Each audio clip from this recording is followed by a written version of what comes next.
essa pandemia. Sobre esse assunto, quero falar agora sim, com o comunicador, comentarista, radialista, advogado Cristóvão do Espírito Santo. Você me ouve? Tudo bem, Cristóvão? Seja muito bem-vindo agora sim. Ouço bem vocês, agradeço o honroso convite. Na verdade, Rafael, o que nós estamos vivendo é uma crise que, na minha opinião, ela se retroalimenta. Meu maior receio em tudo isso é que, se as medidas mais apropriadas não forem adotadas, no ano que vem, na mesma época, estaremos fazendo as mesmas matérias a respeito do assunto. Como foi dito aqui mais cedo, eu defendo também que se adote outras estratégias. Eu defendo, por exemplo, que você adote um tratamento no início da doença. Não entra no mérito da medicação, porque tem que definir se é o médico. Mas eu acho que as pessoas diagnosticadas no início, e para isso nós precisamos de uma atenção maior, né, com o doente, e tratadas de alguma forma mais no início, você consegue diminuir a possibilidade de agravamento da doença. Nós tivemos uma experiência muito bem sucedida na cidade de Búzios. Na cidade de Búzios, a prefeitura montou tendas para evitar a contaminação cruzada nas unidades de saúde. Nessas tendas, as pessoas com suspeita de Covid eram atendidas imediatamente. E, na medida do possível, de acordo com a orientação médica, se iniciava algum tipo de tratamento, seja para trabalhar os sintomas.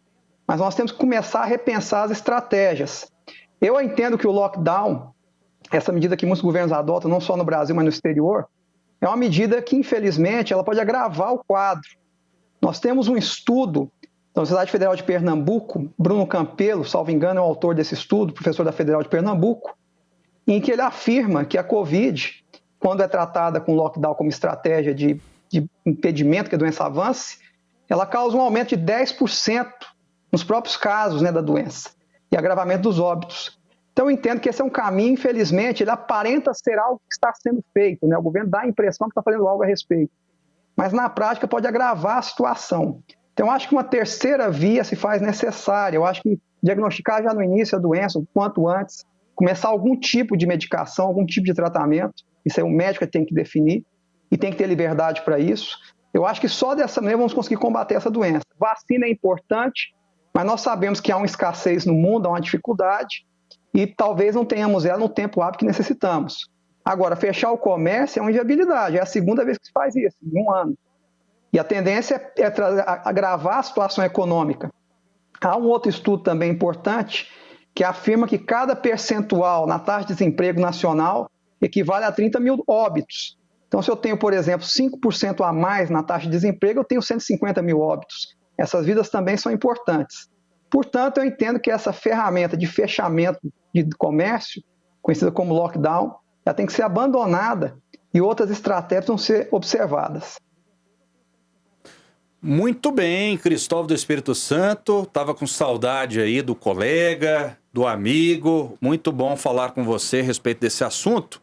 Eu quero a opinião também de Martiniano Cavalcante a respeito do tratamento precoce. Na sua opinião, esse tratamento é eficaz? Só para deixar uma informação aqui importante, séria, isenta, como deve ser, né?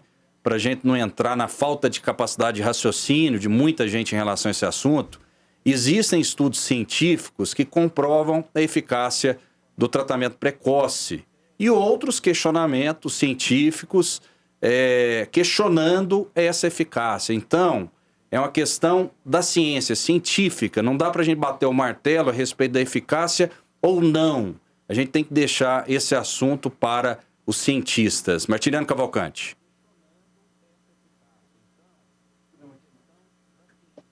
O áudio do Martiniano. Cortou o áudio. Eu fecho aqui às vezes e me esqueço, perdão. Eu quero apenas precisar aqui uma conclusão que precisava ter dito em relação à intervenção do Júnior, que eu acabei contestando sem precisar. É evidente que as pessoas têm seu CPF.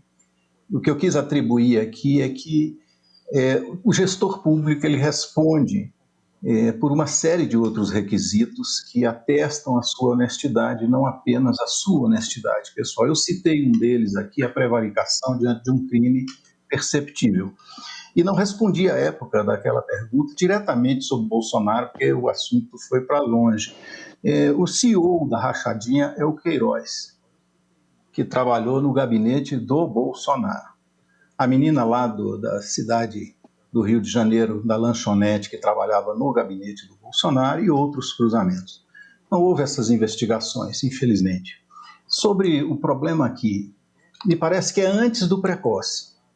Qual é a lógica da recomendação? Evitar o contágio. Esse é o primeiro problema, porque não há tratamento.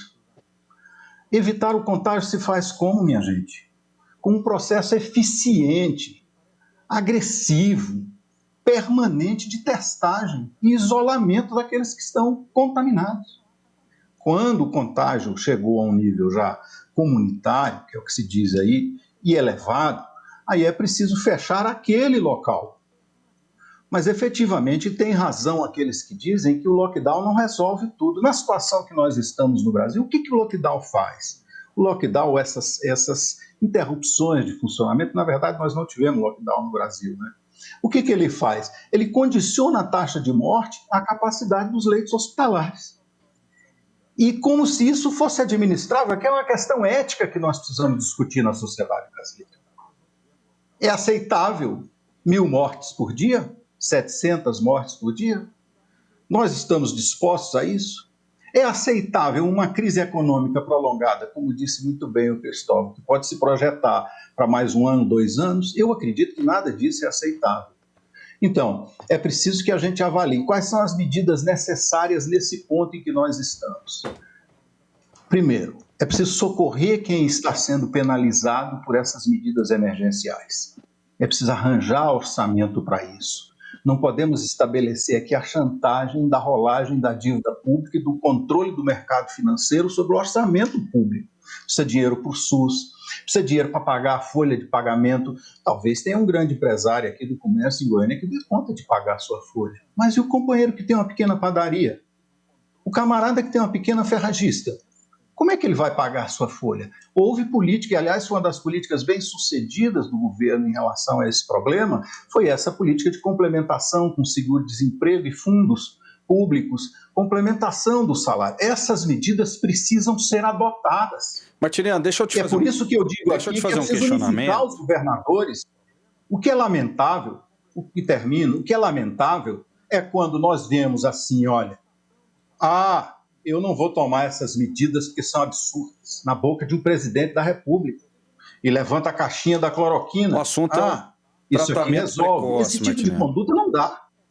Isso é Tudo crime. bem. Martiniano, deixa eu colocar aqui uma questão que a nossa produção, inclusive, estudou esse assunto hoje, e eu fiquei pensando, né, veio uma pergunta forte, incisiva para o Jean ontem, a respeito de votar em presidente da República, seria responsável pelas mortes que existem no Brasil.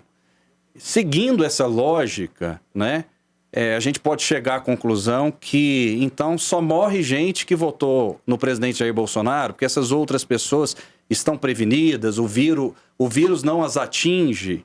Então, a gente tem que ter muita responsabilidade, até porque na Argentina, em estados também que tomaram medidas restritivas, as mortes são altíssimas. A morte por milhão na Argentina é muito próxima ao Brasil.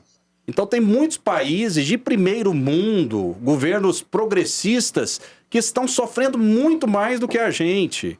Então a gente tem que respeitar também a inteligência do ouvinte, do telespectador.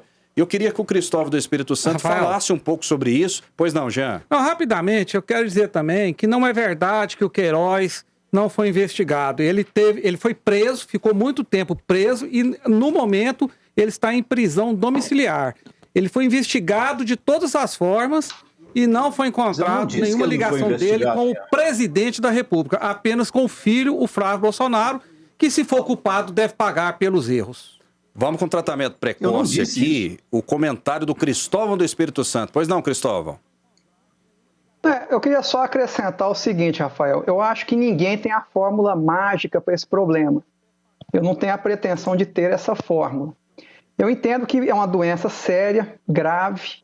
Eu mesmo fui acometido da Covid ano passado, me tratei de forma precoce, graças ao bom Deus, e hoje estou aqui com vocês. Tenho inúmeros testemunhos de situações de sucesso com esse tratamento, inclusive de pessoas com comorbidades da minha família, eu testemunhei esse fato. Então, isso é um fato objetivo da realidade. Diante de uma situação de crise, quase de guerra, nós temos que tentar todas as possibilidades. Por isso que eu acho irracional essa resistência ao tratamento precoce e acho que o lockdown deveria ser realmente a última medida, deveriam sentar outros caminhos no meu entendimento. Com relação a essa questão internacional, eu queria fazer um destaque que eu acho importante. Nós temos um país que é admirado no mundo inteiro e que, se estivesse dado errada a estratégia lá, não haveria outro assunto nas TVs do mundo, inclusive no Brasil, que é a Suécia. A Suécia seguiu um caminho completamente diferente. Na Suécia não há o que chamam de mask mandate, que é a obrigatoriedade do uso de máscara. Na Suécia, essas regras que nós adotamos no Brasil são bastante pequenadas. E o país hoje tem um índice de mortes por Covid menor do que países na Europa que adotaram o lockdown rigoroso. Então, eu acho que está mais que demonstrado que essa tentativa de fechar as coisas só piora, porque você acaba mandando as pessoas para adoecer em casa, simplesmente, e sem o dinheiro para o remédio. Então, eu não acho que é saída. Com relação ao tratamento precoce especificamente, como eu disse no início, eu não vou aqui dar receita de remédio. Eu acho que a medicação, quem tem que definir é o médico. O que eu sei também é que médicos que não receitam tratamento precoce, quando vão prestar uma consulta a uma pessoa, passam uma lista de medicamentos para atenuar os sintomas. O que eu defendo é que seja diagnosticado no início, o quanto antes. Eu acho que nós precisamos começar a pensar na ideia de tendas para evitar a contaminação cruzada nas unidades de saúde, separar esse pessoal para ser tratado de uma forma mais específica. E assim nós vamos conseguir, provavelmente, minimizar um pouco os efeitos de tudo isso. Acho também a questão de UTIs relevante. O Brasil tem um histórico de sobrecarga de UTIs. Eu me lembro que há 2, 3 anos atrás, você tinha filas em Goiânia com 100, 150 pessoas para uma UTI. Isso não é novidade. Então, eu acho uma tremenda hipocrisia essa discussão de que agora sim nós temos que nos preocupar com as UTIs. Tínhamos que ser preocupados sempre, não só agora. Na verdade, nossa situação hoje, nesse aspecto, em relação ao passado, é até melhor do que já foi. O que não justifica também os desvios que ocorreram. Tem um estudo, inclusive, se não me engano, no Tribunal de Contas da União, segundo o qual 60% das verbas destinadas ao Covid foram desviadas. É o famoso Covidão. Então, essa questão da Covid tem que ser vista com muito cuidado, porque, infelizmente, pessoas inescrupulosas se utilizam da urgência e das necessidades para desviar recursos. Isso tem que ser duramente combatido e temos que repensar essas estratégias. Muito bem, Cristóvão. Nós temos uma cartela aí sobre as mortes no Brasil. Queria saber se a produção coloca aí as mortes por milhão de habitantes. Né, de habitantes. O Brasil está na 23ª posição. Então, assim, o que a gente quer combater aqui é a desinformação, porque, infelizmente, grandes redes de comunicação colocam números absolutos, como se o Brasil fosse do tamanho do Chile, do tamanho do Paraguai, do tamanho da Colômbia. Então, essa é a verdade. Estamos bem? Longe disso. Não estamos bem, estamos mal. Assim como vários países de primeiro mundo, como a República Tcheca, que lidera o ranking, a Bélgica, a Eslováquia, o Reino Unido está numa situação dramática, muito pior do que a do Brasil. Então a gente tem que trazer a informação correta ao nosso ouvinte, ao nosso internauta e ao nosso telespectador, Jean. Os Estados Unidos, por exemplo, que é o país que mais vacinou no mundo, de acordo com essa cartela apresentada, está à frente do Brasil, com mais mortes por milhão que o Brasil. O problema é geral, todos os países estão sofrendo. País de esquerda, país de direita, países de centro, países de qualquer tipo de viés políticos estão sofrendo com o mal que assolou a humanidade. E não dá para culpar um determinado governo por todas as consequências ruins e nefastas desse mal. Todos estão lutando, ninguém quer ver uma situação que atinge, aflige todos nós. Né? Eu tive perdas pessoais com a Covid, muito próximas a mim. Eu fiquei muito ruim eu fui contaminado com o vírus no ano passado e fiquei muito ruim. Você tomou os medicamentos precoces? Tomei os medicamentos precoces, né? E assim, talvez... Você tomou a ivermectina? Tomei a cloroquina também. E apesar de ter ficado numa situação grave, eu não precisei ser internado. Sim. Deixa eu só perguntar para o Martiniano. Martiniano, com toda a sinceridade, é claro que nós não queremos que aconteça, mas jornalisticamente, eu preciso fazer essa pergunta. Se você tiver Covid, você adotaria esse tratamento precoce? Até por desespero, por não ter uma luz no fim do túnel? Martiniano, seu áudio, Martiniano. O áudio. Não estamos te ouvindo. Não respondo como hipótese, respondo como fato. No início da pandemia, meu filho teve Covid. Perfeito. E o protocolo do Ministério da Saúde não receitava cloroquina, mas indicava a ivermectina. E os médicos do país estavam seguindo o protocolo. Eu fui a 3 médicos, eles passaram o mesmo protocolo. Entretanto, quando o fabricante diz que isso não tem efeito, quando se estabelece uma posição hegemônica na comunidade científica, imagino que se nós queremos levar alguma coisa com seriedade, nós devemos acatar isso. Agora temos uma série de especialistas que contestam a OMS, contestam os cientistas, contestam até os fabricantes desses medicamentos. Então, hoje eu não faria isso, em hipótese nenhuma. Aquele protocolo já não está mais no Ministério da Saúde. Então, nós precisamos ter um pouco de bom senso nisso, entende? Não é possível. Há uma outra questão aqui que é preciso que a gente trate com muita clareza. O Brasil hoje é o pior país do mundo, a Covid. Não é o mais ou menos. Como é que se mede isso? Eu falei isso no outro programa aqui. É simples. A média móvel do Brasil é a maior do mundo. O país onde morre mais gente por milhão hoje, onde mais morre gente por milhão, é o Brasil. Então isso é real. Martiniano, não é verdade, Martiniano. Não é verdade. A gente acabou de mostrar a média móvel por é milhão, hoje, quem tá morrendo hoje. O Brasil ontem foi o país que teve o maior número absoluto de mortes. O maior número absoluto. Não tem a maior população. Aí é o seguinte, a opinião a gente aceita qualquer uma. A informação tem que ser verdadeira. Tá na tela. Não, mas é uma informação. É a pior do mundo hoje. Mas é uma informação. Assim, de acordo com o ranking, o Brasil... Tá na tela aí, Martiniano. O Brasil, por milhão, é o 23º país. Desde o início da pandemia, correto? Que nós estejamos bem, estamos muito mal. Em números, hoje, se você recorta a situação brasileira hoje, o pior país do mundo é o Brasil. Por que motivo? Na atualidade, comparado com o total da população, o número relativo que mais morre é no Brasil, mais do que nos Estados Unidos. Nós passamos os Estados Unidos ontem. Então, isso é um fato. E a situação tende a evoluir, nós não sabemos para onde vai. Por isso eu digo, eu não quero aqui fazer polêmica sobre uma coisa dessa. Eu penso que o problema é geral. Primeiro, testagem, isolamento de quem está doente, é o contágio. E essa lógica do lucro, essa lógica da necessidade do emprego bancado por um mercado às cegas, nos levará a uma tragédia imensa. Martiniano, o Estado precisa intervir nisso de maneira unitária para cuidar das pessoas, testar, isolar. Isso tem que ser uma operação de guerra, porque senão aqueles, inclusive, que defendem esse negócio da economia, não pensam que há economia sem gente, sem pessoas. Martiniano, isso vai afetar a economia muito seriamente. Quando nós trouxemos um gráfico aqui, né, a gente tem muita responsabilidade com a informação. Se você falar hoje, sinceramente, eu não pesquisei a respeito do assunto, mas, de maneira geral, o Brasil está numa situação ruim, está na 23ª colocação. País de primeiro mundo aí, estão à frente do Brasil em morte por milhão. Essa é uma informação verdadeira, fidedigna, de várias fontes, mas eu respeito completamente. Claro. Infelizmente, a gente chegou no fim. Martiniano, muito obrigado pela sua participação mais uma vez. Depois. Perfeito, valeu.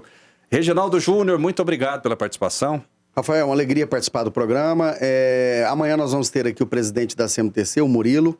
O telespectador que puder enviar para a gente imagens da situação dos ônibus em Goiânia, é extremamente importante, porque nós vamos debater com ele essa lotação dos ônibus na cidade e o risco para o Covid, né, nessa lotação, que a gente também tem que ter essa preocupação. Fico feliz, mais uma vez, de ver um debate tão inteligente, com pessoas que têm o que dizer, com pessoas que não escondem a verdade. E aí está falando agora o presidente da Agência Brasil Central. A Brasil Central, ela deixa de ouvir apenas um lado para ouvir todos os lados. Enquanto a gente estiver aqui, você pode ter certeza que liberdade de expressão e todos os lados serão ouvidos, telespectador. Obrigado, boa tarde. Te agradeço, Júnior, né? Você que está no comando de todos nós por essa posição. Nossas vozes não serão caladas, as vozes divergentes não serão caladas, afinal de contas, não existe monopólio da virtude, monopólio aí da informação. Chega de ter um lado só. Exatamente. Chega de ter um lado só. Jean É importante Lopes. que todo mundo fale, viu, Jean? Muito obrigado, Jean. Obrigado, Rafael. Eu não tenho tempo para nenhum comentário, né? Pode falar. Tá bem no finalzinho, né? 30 segundos. É Brasil Central. Não, é porque eu apenas quero deixar claro que a Covid é um mal que assola a humanidade e todos nós devemos nos preocupar e combater esse mal terrível que veio da China comunista. Mas nós também devemos olhar as pessoas, principalmente as pessoas mais pobres, mais necessitadas, que precisam de alimento, precisam de comer, precisam de trabalho, né, que não podem ver seus filhos passarem fome. Nós temos que nos preocupar com a depressão, nós temos que nos preocupar com o suicídio, com a criminalidade, com todos os males que assolam qualquer pessoa da espécie humana. Ou seja, não é, a Covid mata, e ela é grave, mas são tantos outros males que matam também. Se a gente esquecer de proteger as pessoas dos outros males e proteger somente da Covid, não vai adiantar nada, as pessoas morrerão da mesma forma. Cristóvão do Espírito Santo, eu fiquei muito feliz, né, de tê-lo aqui hoje no jornal e você será convidado a voltar mais vezes. Muito obrigado, um grande abraço. Eu que agradeço, quero parabenizar esse programa. Esse tipo de debate tem pouco espaço na grande mídia e vocês estão tendo a coragem de fazê-lo aqui na TV Brasil Central. Eu os parabenizo e deixo claro, né, só reiterando que, na verdade, a solução para a Covid não pode partir só de uma linha. Nós precisamos ouvir as pessoas, ouvir o pessoal do tratamento precoce, do tratamento preventivo. Eles têm muito a contribuir. Cidades que adotaram esse protocolo lograram êxito. Nós temos um exemplo próximo a Goiânia, que é o de Morrinhos, na gestão do Rogério Troncoso, que é um administrador público respeitado aqui no estado. Ele tem um testemunho muito interessante do sucesso dessa tentativa. E nós temos que sair dessa coisa lockdown vacina. Nós temos que romper isso e partir para outras estratégias para realmente vencer esse problema. Do contrário, só vai se retroalimentar e voltará a nos assombrar no futuro. Deus abençoe a todos. Muito obrigado, Cristóvão, e muito obrigado pela mensagem do Leandro, do Jardim Goiás, né, que nos acompanha sempre, dizendo que o jornal está muito bom, que é um novo formato e que ele está impressionado com esse formato. A gente agradece de coração, né, a sua mensagem, a sua audiência. Uma mensagem verdadeira, viu, Rafael? A opinião do Leandro, que ele escreveu ontem e mandou pra gente, acontecia sim, Leandro, você estava certo. Acontecia sim. Acabou a censura aqui dentro. Muito bem, muito bem. Parabéns pela coragem aí, Júnior. Só uma última informação, até porque foi manchete, né? Em decreto publicado na sexta-feira, o Tribunal de Justiça de Goiás criou a chamada gratificação por acervo, um plus de 20% do salário do magistrado por acúmulo de processos. Os juízes vão receber o extra de R$6.000 até R$6.700 em caso de substituição ou distribuição de 2,4 mil ações novas nos últimos 3 anos. Infelizmente, não vai dar para a gente aprofundar o debate a respeito desse assunto hoje,